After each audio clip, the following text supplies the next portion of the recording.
DSP madam एक school के कार्यक्रम में गई। वहां पर 10 साल के बच्चे ने उनसे कहा कि तुम मेरी पत्नी हो। इस घटना का संबंध पुनर्जन्म के साथ जुड़ा हुआ है।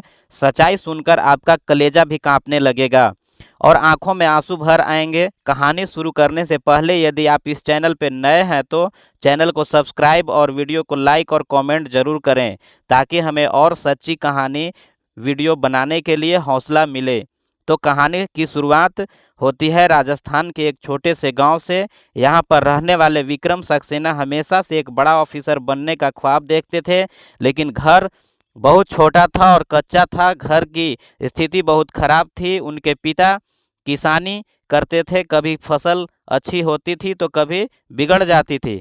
कभी घर में अच्छा समय चलता था तो कभी फसल खराब होने के कारण 2 वक्त की रोटी भी नसीब नहीं होती थी। इसी बीच पूरे गांव में लाइट का भी कोई अता पता नहीं था।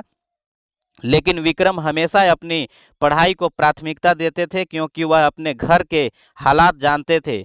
वह यह बात समझते थे कि जिंदगी में अगर कुछ करना है, अगर सामान पाना है, अगर आगे जाना है तो पढ़ाई लिखाई बहुत ज़रूरी है और मुझे ज़िंदगी में कुछ बड़ा करके ही दिखाना है, तभी हमारे घर की दुर्दशा बदल सकती है। विक्रम रात दिन एक करके पढ़ाई किया करते थे और अपने स्कूल में हर साल अव्वल आया करते थे। उनके दिमाग को देखकर उनके शिक्षक एक दिन उनके पिता से घर पर मिलने आए और कहा कि आपका पुत्र विक्रम पढ़ाई लिखाई में बहुत अच्छा है। हमें उम्मीद है कि ज़िंदगी में कुछ बड़ा कर सकता है। आपको इसे पढ़ाने लिखाने के लिए बाहर शहर में भेजना चाहिए। लेकिन विक्रम के पिता का कहना था, हम तो गरीब लोग हैं, हमारे पास इतना पैसा कहाँ से है कि हम इसे शहर के बड़े कॉलेज में पढ़ा सकें। तब उनके शिक्षकों ने विक्रम जी के लिए किसी एनजीओ में बात करी। वहीं पर विक्रम का एक टेस्ट लिया गया और स्कॉलरशिप के तहत उसका राजस्थान के कोटा शहर में एक बहुत अच्छे कॉलेज में एडमिशन हो गया।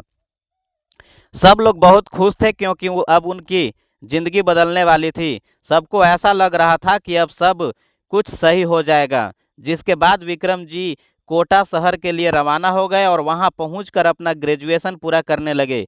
तभी कहीं से उन्हें पता चला कि अगर वह यूपीएससी की तैयारी करते हैं तो वह एक बड़े ऑफिसर बन सकते हैं, जहां उनके पास सामान होगा, बड़ी गाड़ी होगी, नौकर चाकर आसपास घूमेंगे और समाज का हर व्यक्ति सलाम ठोकेगा। उस पोस्ट में इतनी पावर होती है। बचपन से ही विक्रम जी ने बहुत गरीबी देखी थी। उनके सामने उनके पिता का लोगों ने गरीबी के कारण कई बार अपमान किया था। घर के हालात बहुत ज़्यादा बदतर थे, इसलिए उन्होंने सोचा कि यह मुकाम हासिल करके रहेंगे, क्योंकि इसी मुकाम को हासिल करने के बाद मेरे माता पिताजी को गांव में सम्मान मिलेगा और सब लोग उन्हें अच्छी दृष्टि से देखेंगे, वरना वह हमेशा ही इस तरह से ठोकरें खाते रहेंगे। अब विक्रम जी की ने यूपीएससी की तैयारी करना शुरू किया। वह हर हाल में कुछ बड़ा करके दिखाना चाहते थे, अपने माता पिता का नाम रोशन करना चाहते थे। लेकिन विक्रम जी के पिता को यह भी नहीं पता था कि यूपीएससी होता क्या है। लेकिन उन्हें अपने बेटे की सोच पर विश्वास था कि विक्रम ने अगर कुछ ठाना है तो मुझे उसका साथ निभाना है।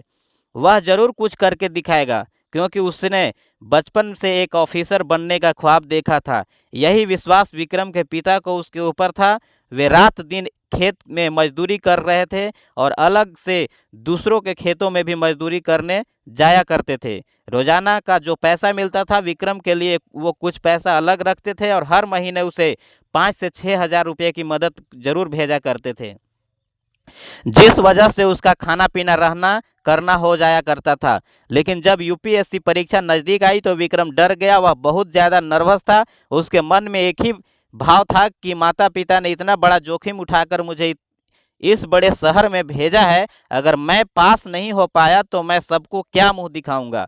तभी विक्रम के पिता ने उसे समझाया कि अगर तुम ठान चुके हो तो तुम्हें कोई रोक नहीं पाएगा, लेकिन अगर तुमने खुद को खुद रोकने का फैसला किया तो तुम जीत कर भी हार जाओगे।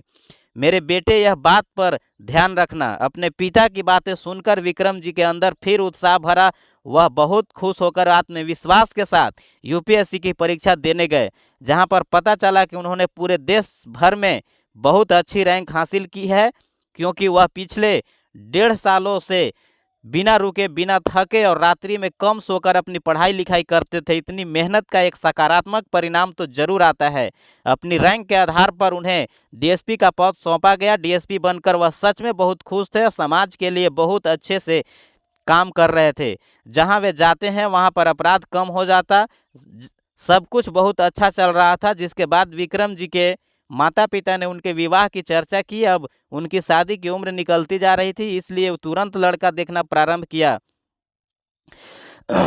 तब विक्रम जी की मुलाकात प्रियंका से हुई, जो वास्तव में बहुत सुंदर थी और सभी गृह कार्यों में भी जानकार थी। उसके माता पिता भी बहुत अच्छे थे और उन्होंने संस्कारों के साथ अपनी बेटी प्रियंका को बड़ा किया था। पहली नज़र में ही विक्रम जी को प्रियंका से प्यार हो गया और प्रियंका को भी विक्रम बहुत पसंद आए। नज़दीकियाँ बढ़ी, वे एक दूसरे से मिलने लगे। 1 से 2 महीने बाद उन्होंने फैसला किया कि वे शादी कर सकते हैं, जिसके बाद 5 महीने के बाद उनकी धूमधाम से आपसी परिवार वालों की सहमति से सबके बीच में शादी करा दी गई और वे बहुत ज़्यादा खुश थे। उस समय राजस्थान के कोटा शहर में ही वे अपनी ड्यूटी में थे। प्रियंका भी उनके साथ में थी। 1 से 2 साल अपनी ड्यूटी निभाने के बाद उन्हें ट्रांसफ़र लेटर मिल गया। उनका ट्रांसफ़र महाराष्ट्र के नासिक में हुआ था। तब उन्होंने प्रियंका से कहा कि मैं भले पहले वहां जाकर व्यवस्था संभाल लेता हूं, 1 से 2 सप्ताह के बाद तुम्हें भी अपने पास नासिक बुला लूंगा। तब तक तुम अपने माता पिता के घर चले जाओ। जिसके बाद विक्रम जी ने प्रियंका को उसके माता पिता के घर छोड़ दिया और खुद नासिक अपनी ड्यूटी के लिए रवाना हो गए। लेकिन नासिक में उनके एक साथ एक ऐसी घटना घटित हुई जिसकी सच्चाई आपके होश उड़ाने वाली है। तकरीबन 1 सप्ताह का समय हो चुका था। अचानक से प्रियंका के मोबाइल पर एक फ़ोन आया, जिसमें उसको पता चला कि विक्रम जी ने खुद की कनपट्टी पर गोली मारकर आत्महत्या कर ली है। जैसे ही प्रियंका ने यह खबर सुनी, उसके पैरों तले जमीन खिसक गई, उसके हाथ पांव कांपने लग गए और दिल को बहुत बड़ा झटका लगा। वो उसी स्थान पर बेहोश हो गई।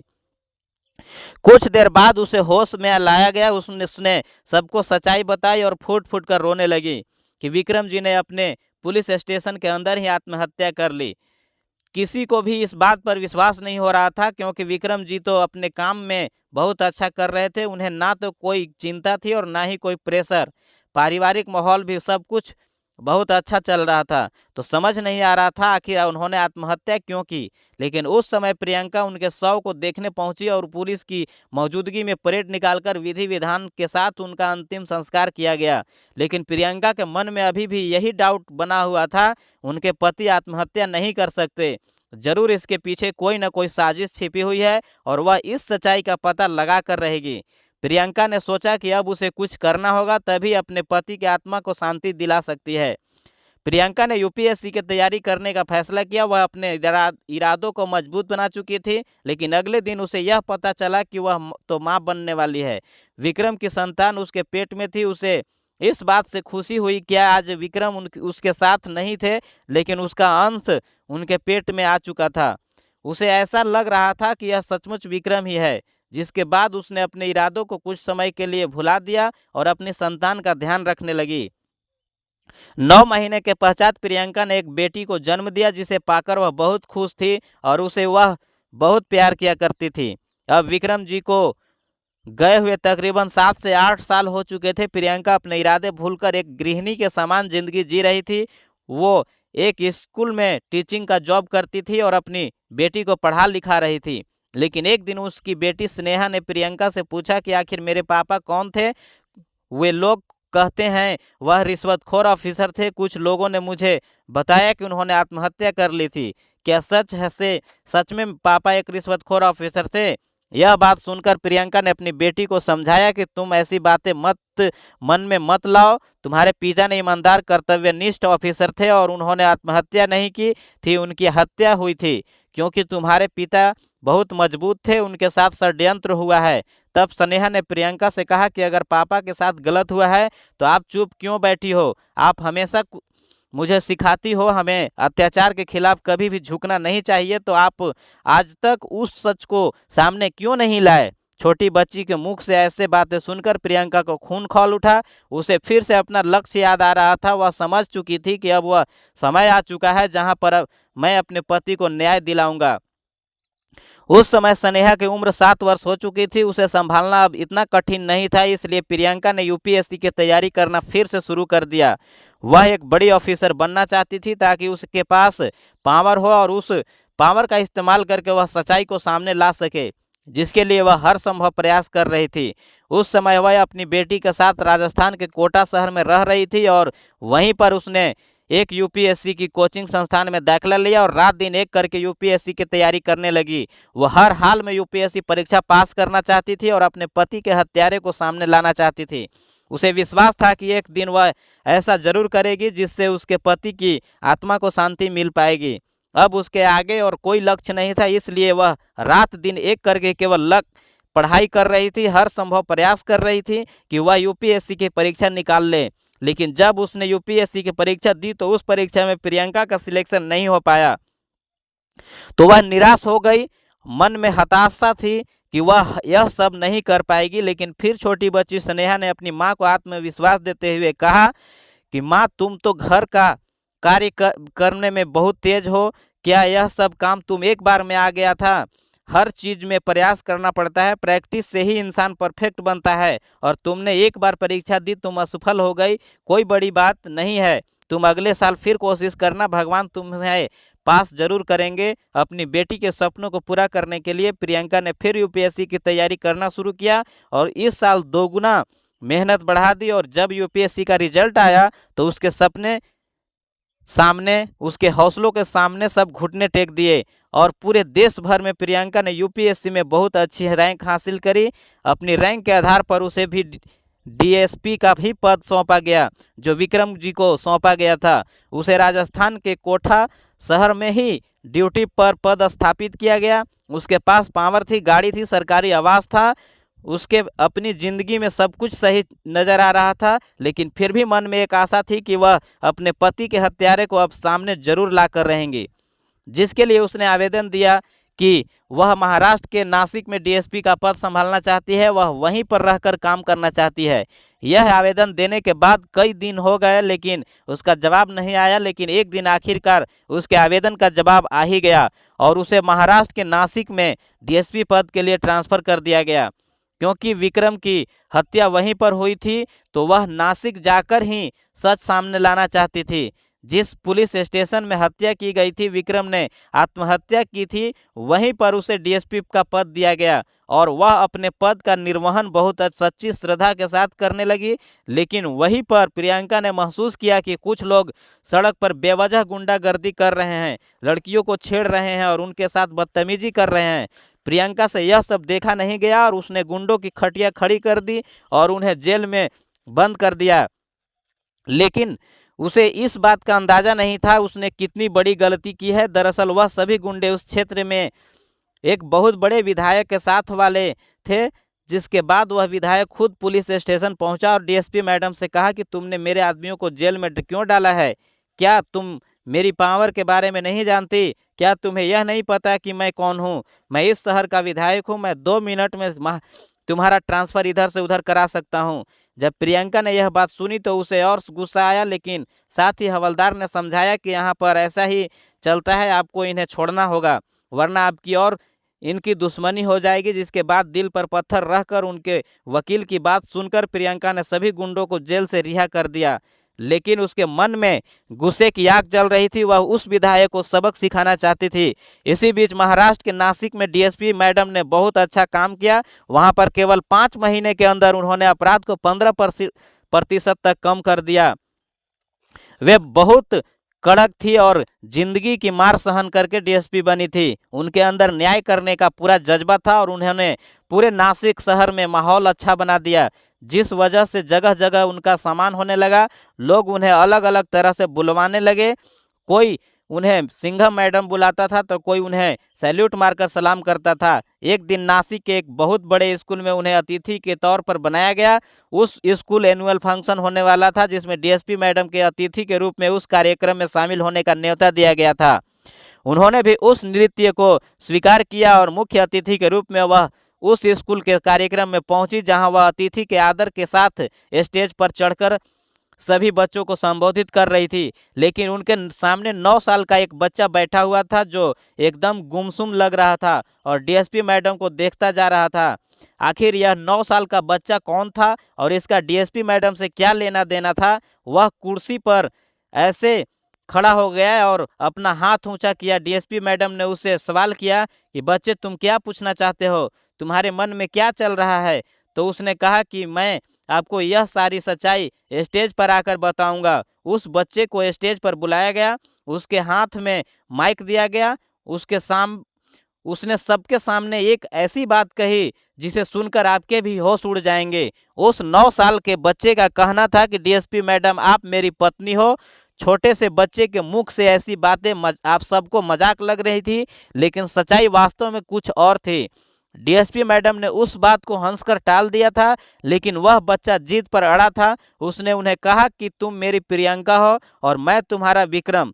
जैसे उस छोटे से बच्चे ने यह बात बोली, डीएसपी मैडम के होश उड़ गए। आखिर वह छोटा सा बच्चा उसके पति का नाम कैसे जानता था? वास्तव में यह तो चौंकाने वाली बात थी। जिसके बाद कार्यक्रम बहुत शांति से आयोजित किया गया और डीएसपी मैडम उस बच्चे को अपने पास बुलाया और पूछा कि तुम कौन हो और तुम्हें मेरे पति का नाम कैसे जानते हो? तब बच्चे ने कहा कि मैं कोई और नहीं, तुम्हारा पति हूँ, मैं ही विक्रम हूँ। लेकिन यह बात प्रियंका के गले नहीं उतर रही थी, क्योंकि आज से 9 साल पहले विक्रम ने तो आत्महत्या कर ली थी। तो यह बच्चा खुद को विक्रम क्यों बता रहा था? कोई उसकी बात मानने को तैयार नहीं था। लेकिन तभी उस बच्चे ने एसपी मैडम के कान में कहा कि मैं तुम्हारी और अपनी सारी बातें जानता हूँ। किस प्रकार दीपावली के दिन लक्ष्मी पूजा करते करते तुम्हारी साड़ी में आग लग गई थी और वह आग मैंने बुझाई थी। एक बार तुम शादी से पहले मेरे लिए गाजर का हलवा बनाकर लाई थी। तुम मेरी पत्नी हो प्रियंका और मैं विक्रम हूँ। इस बच्चे के रूप में मेरा पुनर्जन्म हुआ है। तुम्हारा मुझसे यहाँ मिलना यह प्रकृति का न्याय है। पिछले जन्म में मेरे साथ जो अन्याय हुआ है उसमें तुम ही मुझे न्याय दिला सकती हो। प्रियंका यह सारी बातें सुनकर उसका होश उड़ गया, लेकिन उस छोटे से 9 साल के बच्चे ने जो बातें बताई थी वह बातें प्रियंका और विक्रम के अलावा और कोई नहीं जानता था। इसलिए उन्हें विश्वास हो गया था कि यह विक्रम का पुनर्जन्म है। प्रियंका ने उस छोटे से बच्चे को गले लगा लिया और उसमें अपनी पति विक्रम को देखने लगी। वह अपने पति से बहुत प्यार करती थी। उससे पूछा कि आखिर तुम्हारी मौत कैसे हुई थी? जिंदगी में सब कुछ अच्छा चल रहा था, तुम आत्महत्या नहीं कर सकते? छोटे से बच्चे के रूप में विक्रम ने बताया कि यह मेरा पुनर्जन्म है। मैं उस जन्म में बहुत खुश था, जिंदगी बहुत अच्छी चल रही थी। तुम जैसी पत्नी मेरे पास थी, अच्छा खासा कर्तव्य था। लेकिन एक दिन सड़क पर कुछ गुंडे मनमर्जी करते हुए नजर आए। वह दुकानों में हफ्ता वसूली कर रहे थे और तोड़फोड़ कर रहे थे। मैंने उन्हें रोका, लेकिन वहीं तो वह गुंडागर्दी करने लगे। मैंने उन्हें धमकाया और जेल में बंद कर दिया। तभी शहर का विधायक उन्हें छुड़ाने आया और मुझे खरी खोटी सुनाने लगा, लेकिन फिर भी मैंने उन्हें जेल से रिहा नहीं किया। तब उन लोगों ने मुझे फंसाने के लिए मेरी कार के अंदर पैसों से भरा एक बैग रख दिया और मीडिया वालों को बुलाकर यह कहा कि इस डीएसपी ने मुझे से रिश्वत ली है, जिसके बाद पूरे सिस्टम में मेरा नाम खराब हो गया। चारों तरफ मेरी बदनामी ही बदनामी हो रही थी। मैं रिश्वत नहीं ले सकता, मैं एक ईमानदार पुलिस ऑफिसर हूँ। उन्होंने मुझे फंसाया था। मुझे ऐसा लग रहा था कि तुम भी मुझे ही गलत समझोगी। मैं जहाँ जाता वहाँ पर मुझे अपमानित किया जाता, भला बुरा कहा जाता। इसलिए मैंने तो मौत को गले लगा लिया। यह सच्चाई सुनकर प्रियंका के भी होश उड़ गए। उसने विक्रम से कहा कि तुम एक बार मुझ पर भरोसा करके तो देखते, हम सब कुछ सही कर देते या यह ड्यूटी छोड़कर कहीं दूर चले जाते। लेकिन अब जो हो गया उसे बदला नहीं जा सकता था, लेकिन असली कातिल को सामने जरूर लाया जा सकता था। लेकिन उस बच्चे के रूप में पुनर्जन्म की घटना बताना यह कोर्ट में मुमकिन नहीं था, क्योंकि कोर्ट इस प्रकार के अंधविश्वास में बिल्कुल नहीं मानता था। जिसके बाद डीएसपी मैडम ने एक योजना बनाई। उस योजना के तहत उन्होंने फिर से सड़क पर से उनके गुंडों को उठाकर जेल में डाला। जब विधायक उन्हें छुड़ाने आया तो वह मनमर्जी करने लगा, लेकिन इस बार उन्होंने अपनी वर्दी पर स्ट्रिंग कैमरा लगा रखा था। विधायक का कहना था कि तुम जैसे कई पुलिस वाले इस थाने में आ चुके हैं, कईयों का मैं ट्रांसफर करा चुका हूं और कई मेरे खौफ से आत्महत्या कर चुके हैं। तुम तो एक लड़की हो, इसलिए आखिर बार मैं तुम्हें समझा रहा हूँ, यह इलाका मेरा है। अगर तुम मेरे किसी भी बंदे पर हाथ लगाया तो तुम्हारा ऐसी जगह ट्रांसफ़र कराऊंगा कि दूर दूर तक तुम्हें कोई दिखाई नहीं देगा। जिसके बाद डीएसपी मैडम ने उससे कहा कि आज तेरे बंदे रिहा नहीं होंगे, क्योंकि मेरे पास इनके खिलाफ पक्का सबूत है। जो उखाड़ सकता है उखाड़ ले। जिसके बाद उस विधायक को गुस्सा आ गया और वह कहने लगा कि आज से 9 साल पहले ही एक पुलिस वाला यहाँ बैठकर ऐसी ही बातें कर रहा था। उसको मैंने झूठे रिश्वत के केस में फंसाया और उसने आत्महत्या कर ली। तुम अगर चाहती हो तुम्हारा भी ऐसा हाल हो तो तुम मुझे बता दो। अब डीएसपी मैडम मुस्कुराने लगी, क्योंकि उनके कैमरे में उसका पूरा बयान नोट हो चुका था। उस बयान की वीडियो को अदालत में पेश किया गया। पर्याप्त सबूतों के आधार पर यह पाया गया कि विक्रम सक्सेना रिश्वतखोर नहीं थे। उनके ऊपर प्रेशर बनाया गया था, उन्हें झूठे इल्जाम में फंसाया गया था। अपनी इज्जत मान मर्यादा को ध्यान में रखते हुए उन्होंने आत्महत्या की थी। वह एक सच्चे और ईमानदार पुलिसकर्मी थे और उस विधायक का पद छीनकर उसे 10 साल के कारावास की सजा सुनाई गई थी। प्रियंका बहुत खुश थी, क्योंकि उसके पति के ऊपर से बहुत बड़ा कलंक मिट चुका था। अब समाज में उन्हें सम्मान मिल रहा था। उन्हें वीरता चक्र से भी सम्मानित किया गया, जो मरण उपरांत दिया जाता है।